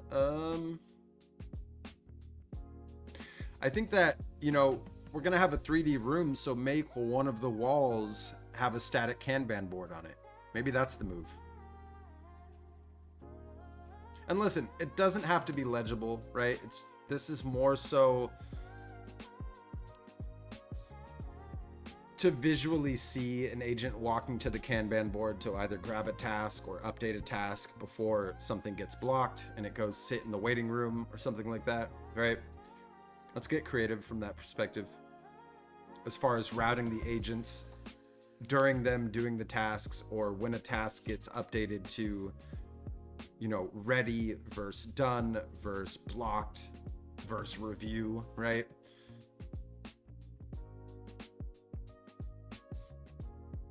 I think having everybody sit in a bullpen and then have offices along the other wall that are for, you know, review, blocked, done. I think something that's archived, right, that shouldn't be showing on the screensaver.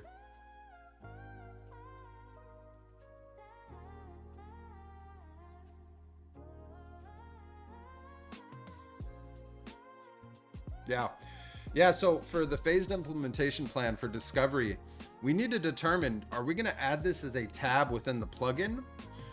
Or is this going to be a local web server that's going to be spun up on the Hermes agent system's host? What's the best solution there? I would imagine keeping it in the Atlas is better, but also thinking from the perspective of me, someone who actually uses the Hermes agent dashboard, you know, I currently open up separate tabs to navigate the dashboard as I'm looking at the Atlas on another screen. Let's say somebody doesn't want to do that. Maybe the move is to explore the option of having it hosted locally on that host PC. I'm just sharing this with you as this is just something I want to personally see, and not necessarily something that I think people personally need. The tab safely. Yep, okay. Looks good. Yeah, the data adapter. So it should always pull from the Hermes agent system IP and then port 9119, correct? Like, listen, the purpose of this is just to see what's going on in real time. So whatever we have to connect on the back end to make that possible and seamless, do it. Okay, maybe we'll go with this add ambient screensaver mode. I like that. So maybe that negates part of my previous thoughts in this prompt here. But I'm all ears. Onboarding plan, first run user questions.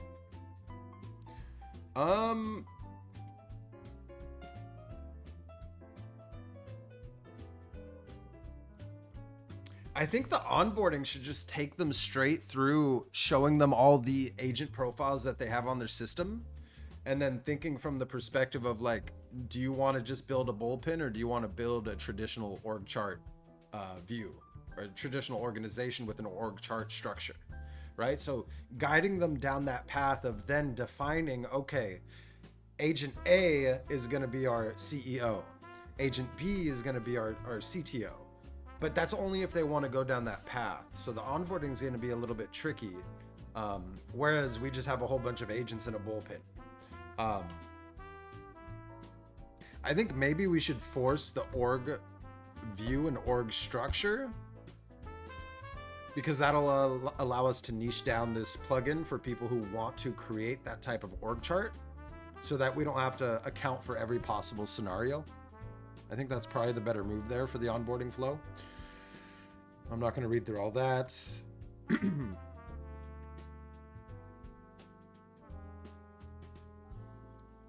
Everything else looks good. Architecture, React Vite, and Three.js or React Fiber. Yeah, I mean, since this is a plugin inside of the Hermes agent dashboard, you would have to check the Hermes agent dashboard tech stack. Otherwise, we would have to go down the direction of hosting, you know, a web server on port whatever, right? 96969 or 9669.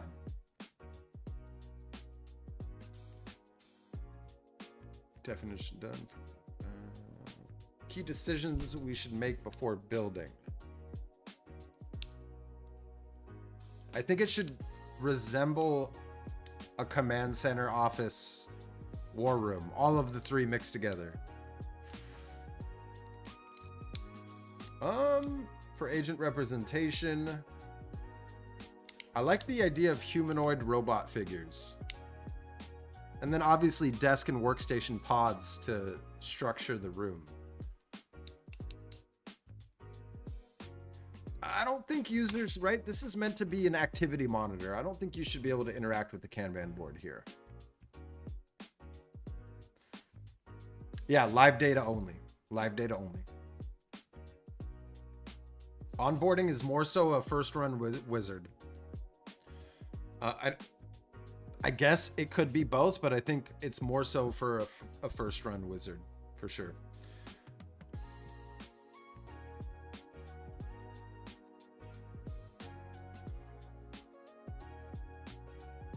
I think it should be, you know, let's do only Hermes profiles for now.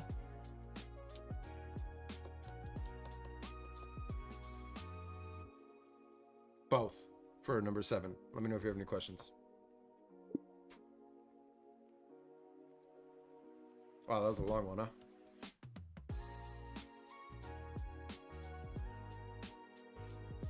All right.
What?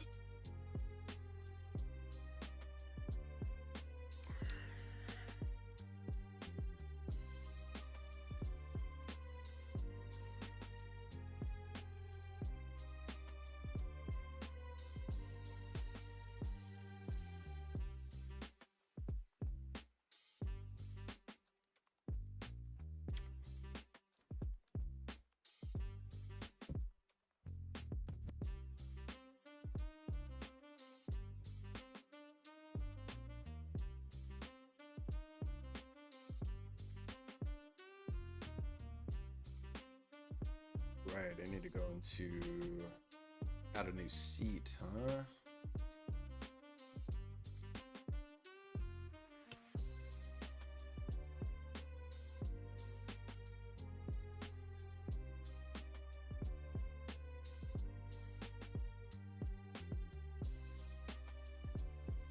Well, let me pull that off screen real quick and find that thread.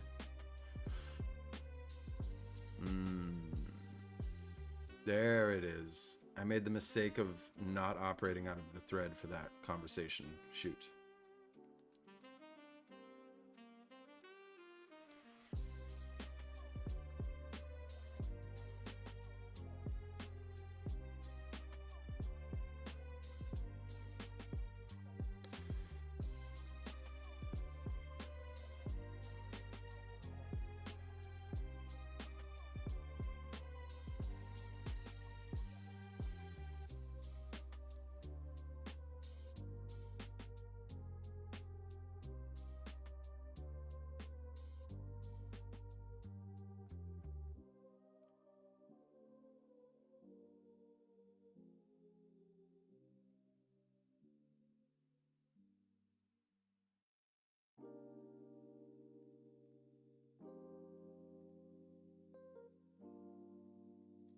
All right.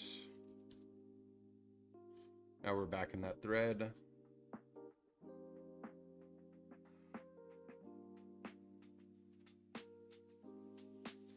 And we can close all the folders there.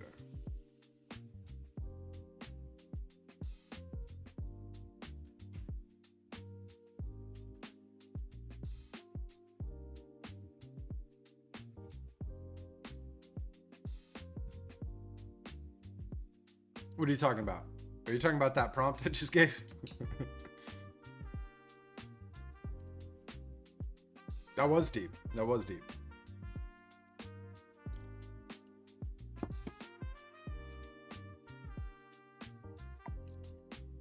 Feels like an ice cube and coffee type of day, huh?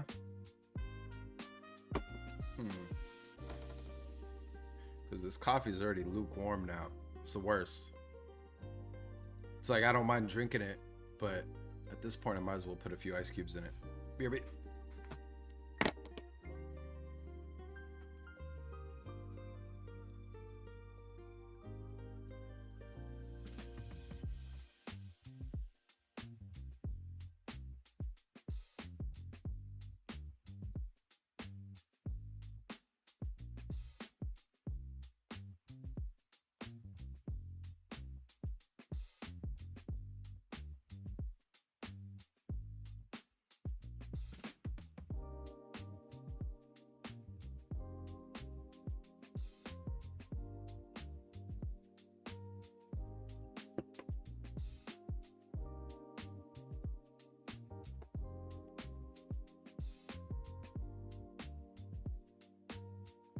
Yeah, you should. Listen, I'm about to buy another one of these to take to Portugal because all of the French presses I've found there suck. Maybe I haven't looked hard enough, but I've had this one for like, I mean, mind you, I'm out of the country half the year for the past 5 years, but I've had this at least 8 years. And it's not leaking grinds through like all of the ones I bought in Portugal. They're just like, they're not consistent. Grinds get in the coffee. This thing has been solid. I clean it, right? Definitely at least once a week with some espresso cleaner. Like it takes away all the gunk and residue that builds up over time on coffee stuff. But listen, $30 for that thing here on Amazon, and it's been so damn reliable for so long. Like I want to get an identical one of those and take it to my place in Portugal. Man, I should have put more ice cubes in that. I made a rookie mistake. I guess that coffee's warmer than I thought because those ice cubes are almost melted. That's annoying.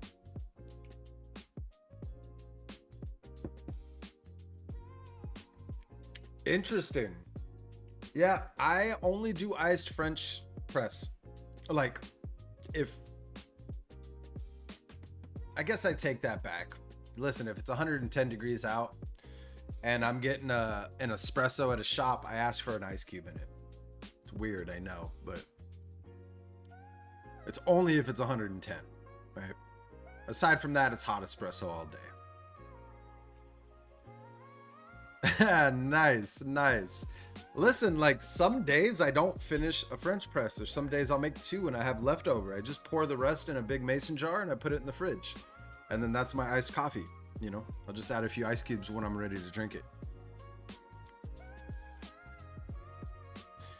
We're built different. We're built different. Yeah. I tried it. Listen, I tried it in this French press based off of everyone's suggestions here in chat. I think Maestro was the one who kind of leaned me towards that, but I feel like I want to do it proper, right? I don't think I did it right, if I'm being honest.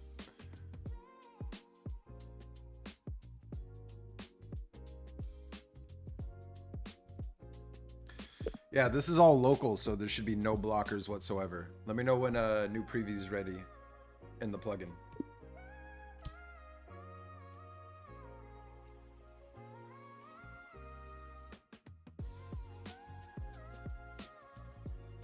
Me getting impatient over here.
What's my password for that, huh?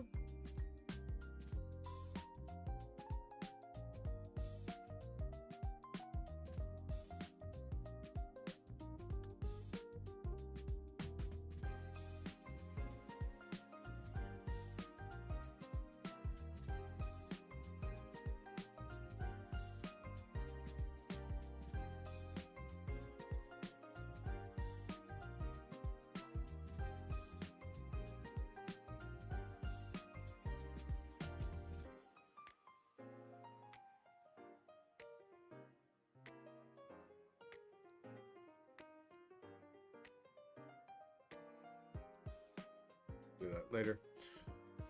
Just to catch me up, is this a UI or just plugins on top of existing UI? So this is the Hermes agent dashboard that comes kind of pre-configured, right? You just have to enable it by default.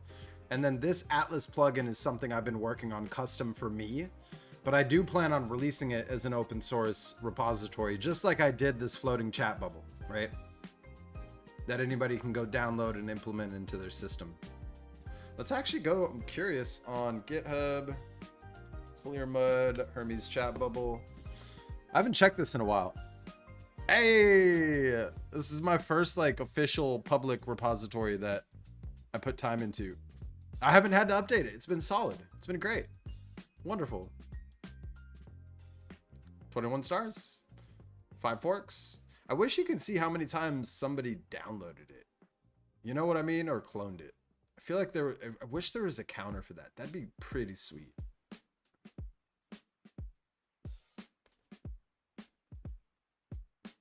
But yeah, eventually, you know, Agent Atlas will be a free repository at some point. But currently we have to kind of finish it. And I'm planning on getting it ready for the bootcamp so that when we're going through building out our team in the bootcamp, we can showcase it, give it some lens, and also the floating chat bubble as well.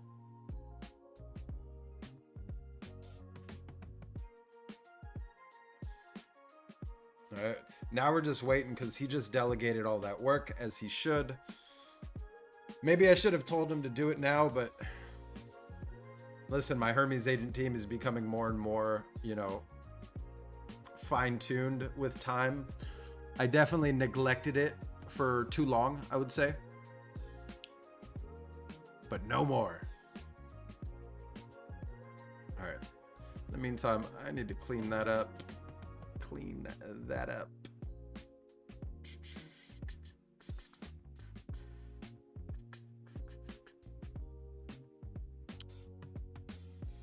Guess that's what I was going to do on the default profile. Let me go restore that session. I can at least get some work done off screen while we're working on that. Let's resume that chat.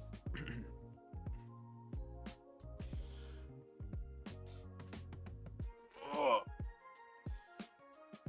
Anybody get any cool sales on Amazon Prime Day? I'm curious.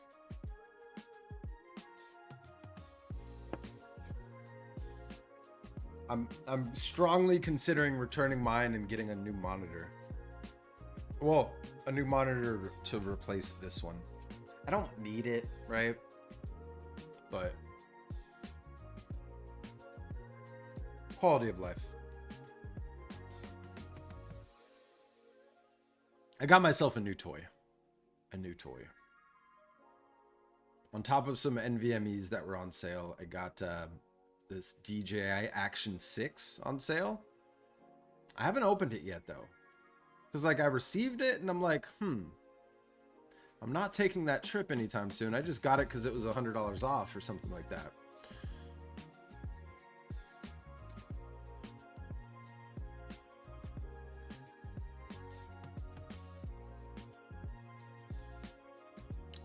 But for the same price I paid for that, I can get a new 27 4K ProArt, I believe.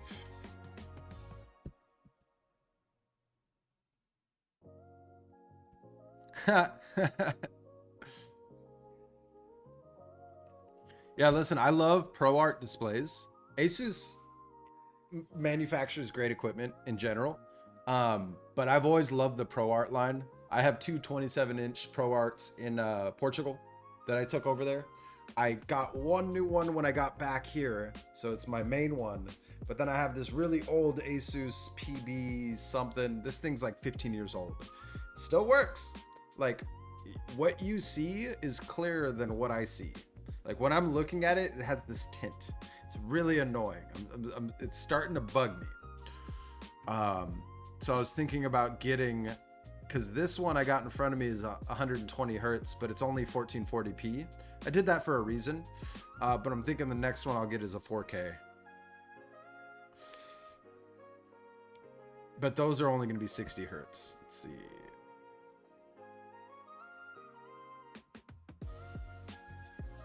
Is that 60 hertz? Where's the specs on this?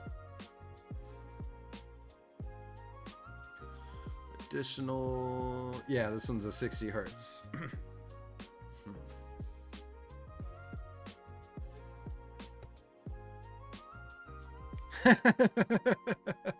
It's brilliant. Brilliant. Smart man. Yeah. No, I feel it. I feel it.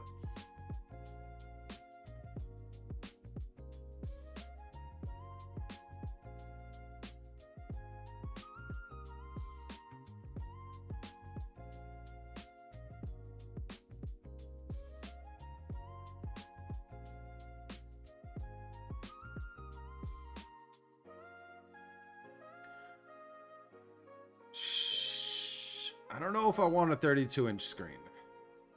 27 is a perfect size.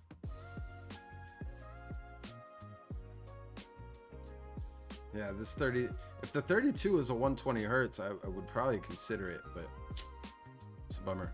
I had to give up 2 of my monitors for my wife's to set up a streaming setup, so I'm down to 1. No! 2? Oh man, that's rough. Happy wife, happy life, though. So I hear. So glad you can make that sacrifice for her. Let's impatiently refresh this plugin. See what happens here. Still not ready.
All right.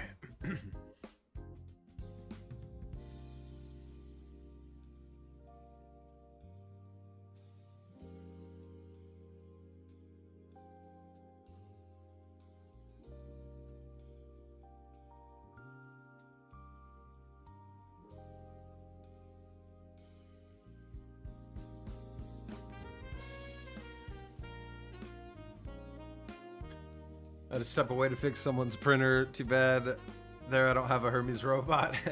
Was it all remotely? I'm guessing, was it software based or did you physically have to go fix a printer? I'm guessing due to the Hermes comment that this was all software network based.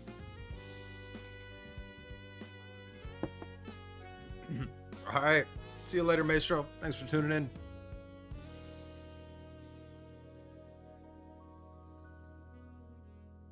And we are just patiently waiting for this to finish. So in the meantime, hopefully you guys don't hear that.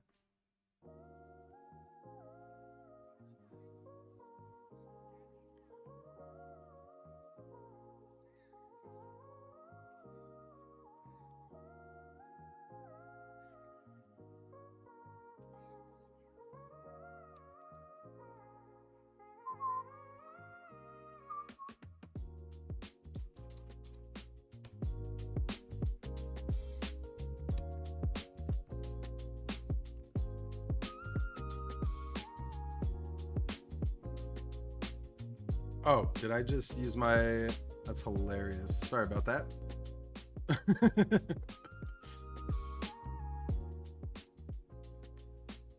All right. I forgot my minus sign creates that effect, huh?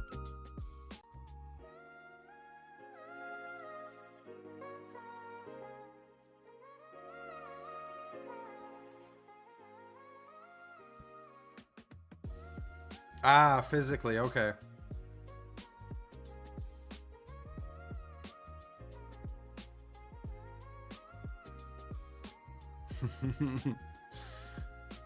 Like, it couldn't do it for me. I've been training it on an old ERP, and it's been helping me fix some here at work.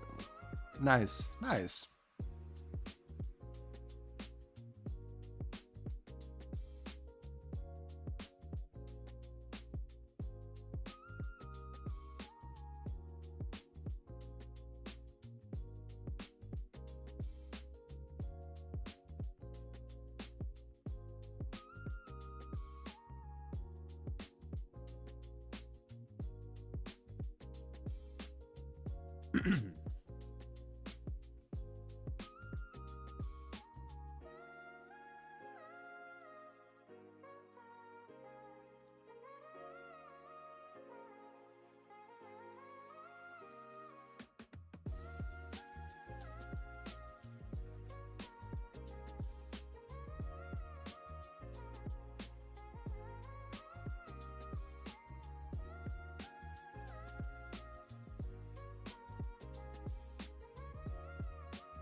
I'm gonna follow this first.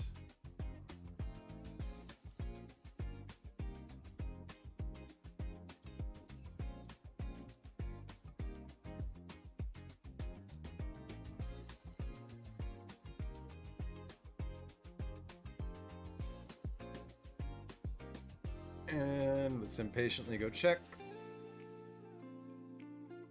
Still nothing, eh?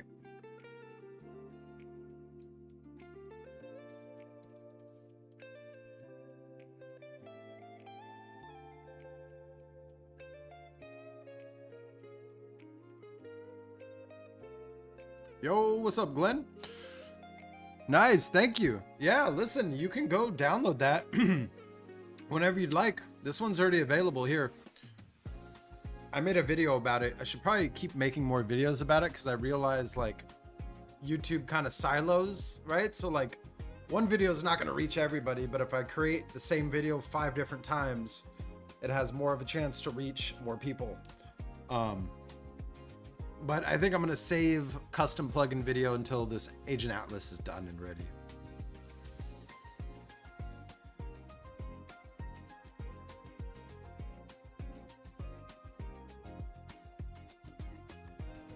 Okay, we're still waiting here. There was one minor blocker. I had one monitor at home for a minute and had such a tantrum over it. Can't go back. Always need to. Yeah. Listen, don't get me wrong, like I like working out of one monitor sometimes when I want to focus on one task. That's when that's great. But now it's like I'm working with my Hermes agent team here. I have it split with OpenClaw. I need to preview work that it's doing here. And then I have another chat here. And I'm just literally just navigating and scrolling through all of the chat interfaces while I'm also listening to some music. It's an insane workflow. Yeah, of course. Hey, right on. Well, thanks for spending your Monday with us here, Derek. I hope you have a great rest of the day. Go kick ass this week. We'll see you Wednesday.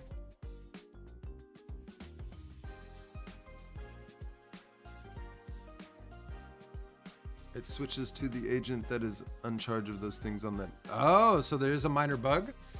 So we need to, so you're saying that this will switch to the default session and not necessarily the, like if we go and select Neo. That's interesting. Okay. I'll add that to my list. Thank you.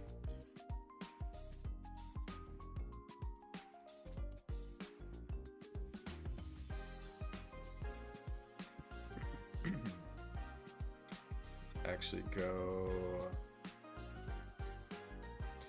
Hey, it's time we do some work on this chat bubble plugin. So we haven't released an update in quite some time, but now the Hermes agent built-in dashboard has an option to switch what profile you're using on the same port. And one thing I want to make sure of is our floating chat bubble will show the TY chat for whatever profile is active. I'll give you an example here. Correct me if I'm wrong, but to me it looks like it's using the main default profile chat and not Neo's chat as per the profile I'm in, right? Hey, thank you, Terrell. We're gonna fix that right away. I knew it was a matter of time until there's gonna be some upkeep, but I was just shocked that it had been working for me, but that's one thing I honestly didn't pay attention to here. That's key. All right, quick BRB.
Thank you.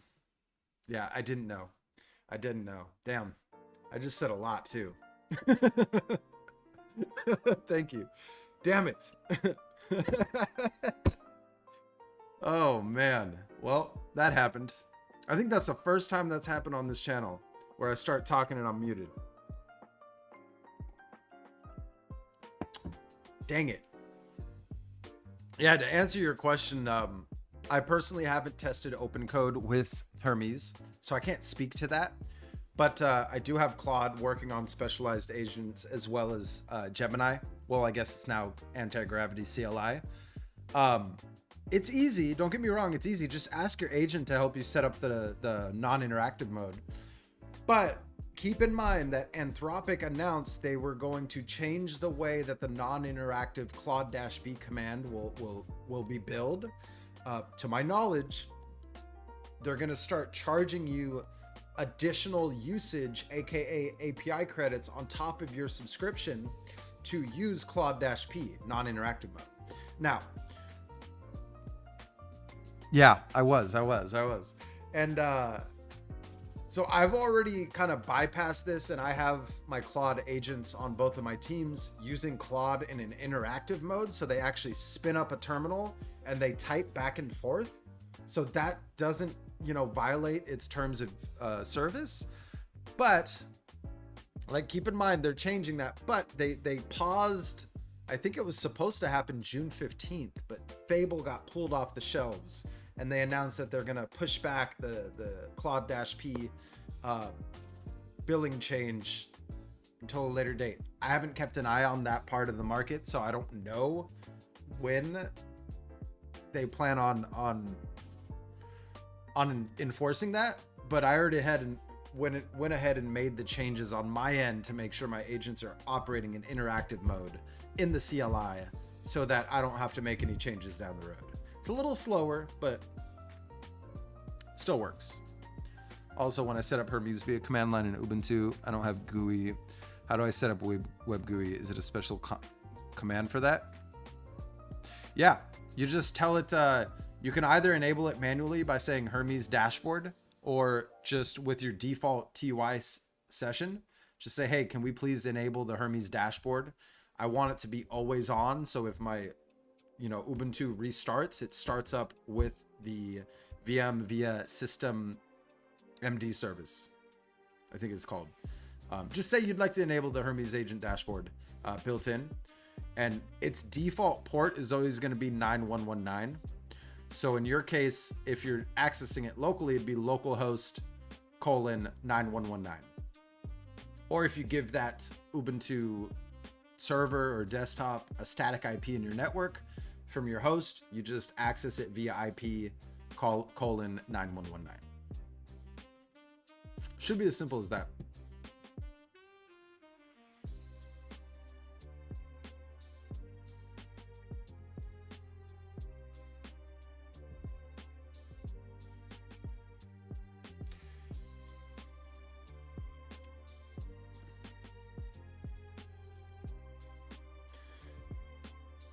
Oh shoot, no!